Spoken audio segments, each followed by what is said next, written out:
Alors, bonjour Pierre. Bonjour José, Euh, content de te voir. Moi aussi, contente de te retrouver dans le contexte des vendredis bien-être. Donc, c'est notre deuxième déjà. Aujourd'hui, la thématique qu'on s'était donnée, c'était une petite vite pour l'intimité. Donc, on continue dans la thématique de l'attachement, de l'intimité, des sujets qui nous tiennent tous les deux à cœur. Et les vendredis bien-être, ben, je vais juste faire un rappel. Vendredi bien-être, c'est des petits moments où on se donne des outils pour être en mesure de tester dans la fin de semaine, de se pratiquer à se détendre pour la fin de semaine, puis provoquer des moments qui nous font du bien ultimement. Même si des fois, ça peut être un petit peu plus risqué ou audacieux, puis justement, notre thématique d'aujourd'hui fait des invitations en ce sens-là. Mhm. Hmm.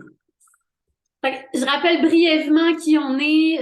José Godbout, Drive Leadership Coaching. J'accompagne des gestionnaires, des équipes, entre autres, depuis près de 16 ans, dans la gestion du changement puis de la transformation. Et M. Pierre Bonneau. Monsieur Pierre Bonneau, oui, qui travaille en pratique privée depuis longtemps, longtemps, disons plus que 45 ans. Alors, comme Comme psychologue psychologue. clinicien. C'est ça. Ouais, comme psychologue clinicien. Alors, plongeons, Pierre, une petite vite pour l'intimité. Alors, quelques minutes ensemble pour parler justement de l'intimité, puis de l'intimité des fois qui peut être épeurant. Quand on parle d'attachement, les gens sont curieux, ils ont envie d'explorer parce qu'on parle de lien, d'affection. Quand on parle d'intimité, là, on peut parler de quelque chose qui est un petit peu plus profond, un petit peu plus engageant. Et là, à ce moment-là, ça peut devenir épeurant. Oui, c'est bien vrai. Euh, et quand on dit épeurant, José, ça peut être des petites peurs, des moyennes, puis des fois des grosses peurs. Ça- Parce que quand on est confortable avec quelqu'un, ce que j'appelle des fois l'intimité de confort, on placote un vendredi soir autour d'une coupe de vin ou un apéro, quelque chose comme ça, ou on va prendre une marche le samedi. Quand on a des activités avec les gens qu'on aime beaucoup, qui sont faciles, qui sont confortables, ça c'est intime. Mhm. L'intimité. Hein? C'est pas quelque chose qu'on fait avec des étrangers, là. C'est quelque chose qu'on fait avec des amis, On des peut le faire gens. avec des étrangers, mais de façon plus sporadique. Ouais. Et souvent dans un groupe qui organise des choses comme ça. Et ça fait que quand on est confortable, habituellement, et ça comporte pas des risques, alors c'est sécurisant, c'est plus facile, ça repose. Si on a eu une semaine exigeante ou une journée exigeante, ou même une demi-journée exigeante, c'est, ça fait du bien de se reposer. Et en même temps, il y a toute la possibilité de cette autre forme d'intimité qui peut se passer dans un moment confortable, mais il y en a des deux personnes, une des deux personnes qui décide ou qui prend un risque, qui invite à quelque chose qui est inconnu. On ne sait pas trop ce qui va se passer. Puis juste quand tu le dis comme ça, Pierre, de la façon que tu viens de le dire, moi, si je sais pas de quoi tu parles, ouf, j'ai eu un petit moment là, de serrement de cœur devant l'inconnu, devant une certaine forme d'inconnu. Puis présenté comme ça, effectivement, c'est presque épeurant. Parce que, ouf, tu sais, intérieurement, là, si je connais pas le sujet, là, je me dis, oh, attends un petit peu, ça va me demander un effort. J'ai-tu vraiment envie de faire un effort, justement, un vendredi soir avec ma petite coupe de vin, là, quand j'ai eu une grosse semaine, là, Hum, être hum, proche hum. de quelqu'un, c'est-tu vraiment obligé de me demander un effort? Ma réponse spontanée serait, ben non, là, tu sais, je peux-tu juste me déposer, être bien avec quelqu'un, Ouais. on est collé, on écoute un petit film. Ce que tu es en train de dire, puis justement ce dont on parlait quand on préparait notre rencontre, c'est le fun, c'est parfait, l'intimité de confort, c'est nécessaire. Et est-ce que consciemment ou inconsciemment, on n'aurait pas envie ou on n'aspirerait pas, ou plusieurs personnes n'aspireraient pas à une intimité qui est un petit peu plus nourrissante, donc où on va avoir l'occasion de connaître quelqu'un plus en profondeur, d'être rencontré de façon plus... L'image qui me vient, c'est le nombre de pouces carrés, de mètres carrés de ma surface va être plus rencontré. Je vais avoir plus de mon être qui va être rencontré. Puis je vais inviter quelqu'un d'autre aussi à ce qu'il y ait une plus grande superficie de son être qui soit rencontrée. Donc, à quelque part, on dirait qu'on aspire à ça, mais en même temps que, puis comment je fais ça? Comment je prends des risques? Comment je me fais inviter? Comment je réagis? Comment j'invite l'autre si je veux justement aller là-dedans, mais doucement? Oui, toutes des belles questions, des belles questions. Et surtout de dire, en écoutant ce que tu viens de dire, Pierre, ce que tu m'as dit tantôt, là, c'est vrai que ça sonne un peu épeurant parce qu'on ne sait même pas ce que ça veut dire au juste. Tu sais, je vais donner un exemple. Un exemple, c'est, je suis assis avec mon amoureuse, puis elle, il y a quelque chose qui l'intéresse, qui la passionne. Elle fait de la couture, elle fait de la poterie, des choses qui m'intéressent pas. Du coup, j'ai jamais eu envie d'apprendre à coudre, puis alors on n'en parle pas vraiment, sauf si elle fait une belle pièce, puis la montre, ou une pièce de poterie. Et je décide que je veux la connaître mieux. Je veux la connaître, celle qui fait de la couture, la couturière. Euh, c'est que j'aimerais ça prendre le risque. Je m'essaye, tu sais, je pose la question, puis ça se peut même qu'elle, elle soit surprise, tu sais, pas... Voyons, tu sais, mon chum qui me demande, mon amoureux qui me demande de rencontrer la couturière, tu sais, qu'est-ce que je vais dire? Je n'ai pas l'habitude d'en parler, tu sais. Je- euh, et l'intérêt que j'ai, c'est pas d'apprendre à coudre, c'est de connaître qu'est-ce que mon amoureuse vit dans ça, qu'est-ce qu'elle aime dans ça, c'est quoi son plaisir. La rencontrer, elle, dans la couture ou dans la poterie.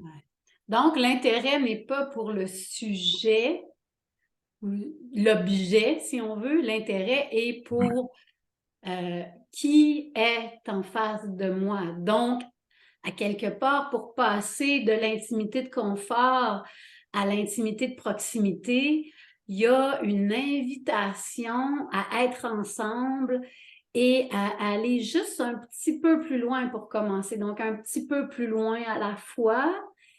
Et je ne m'intéresse pas nécessairement au sujet qui la passionne, mais je vais m'intéresser à la personne qui est en face de moi. Puis je rajouterais, Pierre, puis tu me diras qu'est-ce que tu en penses, je rajouterais, Oui, parce que moi, si la poterie m'intéresse vraiment pas, puis que l'autre en est passionné, je peux avoir peur qu'elle parte sur une espèce d'envolée lyrique qui va me parler de la poterie pendant 2 heures. Puis là, malheureusement, après 15 minutes, là, je regrette d'avoir posé la question. J'ai passé à côté de la rencontre parce que oui. ça devient submergent.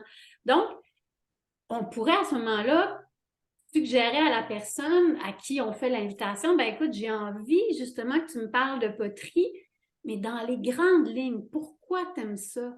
Qu'est-ce qui te touche d'en faire de la poterie? Qu'est-ce qui fait que tu y reviens puis que tu y restes? Mais fais-moi pas un cours sur la poterie, puis vu que j'ai pas un intérêt sur le sujet, mon attention peut être de courte durée. Donc, je veux te rencontrer, mais donnons-nous des paramètres pour s'assurer que cette invitation-là va finalement devenir une invitation gagnante. Oui, très, très important, très, très, très important. Ça fait partie du risque que je prends de vouloir rencontrer mon amoureuse potière, hein, qui fait de la poterie, euh, mais c'est elle que je veux rencontrer. Donc, c'est là que l'intimité arrive. C'est là que Et c'est exigeant de faire ça parce que la plupart des gens, on n'est pas habitués d'aller dans la cour de l'autre, de pouvoir aller rencontrer son plaisir à elle à faire de la poterie, alors que ça m'intéresse pas. Ou peu. Ou peu. Tu sais, on peut penser à une femme qui voudrait rencontrer, qui voudrait connaître plus son amoureux, qui aime le football à la télévision. Puis elle, je veux dire, elle se programme d'autres choses quand c'est le temps du football. C'est pas ça que ça. Non. Les gens les hommes qui se maganent, qui se sautent dessus, en tout cas, je comprends rien au jeu, je veux pas. Et ça pourrait être la même sorte d'invitation. Et je veux pas de cours sur le football, sur les règles, sur les techniques, je veux juste, dans un premier temps, en tout cas, qu'est-ce que t'aimes? Ouais, pourquoi t'aimes ça? Pourquoi t'aimes ça? Effectivement. Qu'est-ce qui te touche là-dedans? Ouais. Qu'est-ce qui te touche là-dedans? Puis là, on a pris des exemples un peu stéréotypés, la femme, la couture, l'homme, le football. Bon, c'est plein d'autres intérêts, puis bien entendu, ça inclut, ça pourrait être moi qui demande, par exemple, une femme qui demande à sa blonde ou un homme qui demande à son chum. Fait que c'est inclusif, ça. Et absolument. Ça toutes les peut activités, c'est pas stéréotypé. Fait que c'est c'est pas important. nécessairement hétéro. Non, c'est ça, exactement. En faire une rencontre tout à fait inclusive. Fait que c'est important, effectivement, de respecter son rythme. Donc, de faire des petites invitations dans lesquelles je vais être capable de donner un cadre, dans lequel moi, je vais être confortable et dans lequel l'autre va quand même se sentir assez libre de s'exprimer. Mais je vais pouvoir spécifier que parce que je veux rester là, mon intention, c'est de pouvoir rester présent pendant qu'elle m'explique ou qu'il m'explique, que la personne m'explique. Fait que donc, on va se donner des paramètres pour que ce soit une rencontre qui va être constructive pour les deux, bien entendu. Puis, l'autre point qui me venait, Pierre, et déjà, on va devoir se laisser là-dessus pour aujourd'hui, laisser les gens explorer par rapport à l'intimité, le passage de l'intimité de confort à l'intimité de proximité. L'analogie qui me vient, c'est en voyage. C'est quand je pars en voyage, par exemple, je vais laisser souvent mes jugements à la porte. Donc, je peux arriver dans une ville et là, je rencontre une femme justement qui fait de la poterie.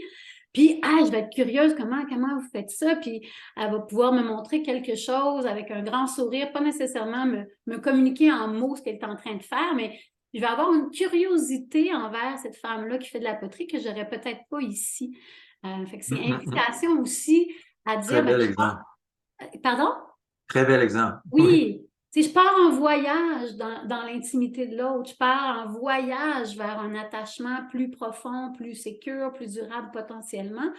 Et il y a un engagement à vouloir justement rester, laisser les jugements à la porte pour être le plus possible dans l'ouverture. Et je terminerai pour aujourd'hui. C'est très... Quand on se permet ça, d'aller dans des zones de l'autre, ou de s'inviter dans la cour de l'autre, si l'autre le désire, ça peut être très, très rapprochant. Et donc, aussi un peu épeurant. Tout à fait. Ouais. Et même pour la personne qui se fait inviter, là, je veux connaître la potière plus. C'est comme un nouveau terrain de proximité, là. Ce terrain-là, on l'a jamais développé, là. C'est comme, oups, et ça fait un peu peur. Et si jamais, pour ceux qui auraient envie d'inviter quelqu'un, justement, en fait, on vous suggère fortement de tester, la théorie des petits pas, de faire une petite invitation en respectant justement vos limites, votre rythme, puis le rythme de l'autre.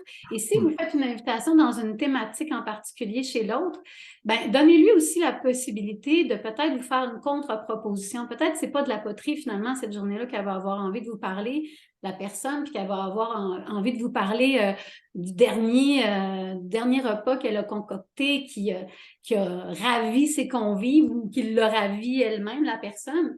À ce moment-là, c'est d'être dans la flexibilité pour être en mesure d'accepter la contre-proposition, comme aussi un geste de vouloir approfondir le lien. Super. Merci de mentionner ça aussi, super. Sur ça, bonne fin de journée, Pierre. À très bientôt. On se Merci. retrouve Bonne fin de journée à toi. pour approfondir, justement. Oui, OK. À bientôt, Pierre. Merci de beaucoup. Bonne journée à À toi. votre croissance. Yeah!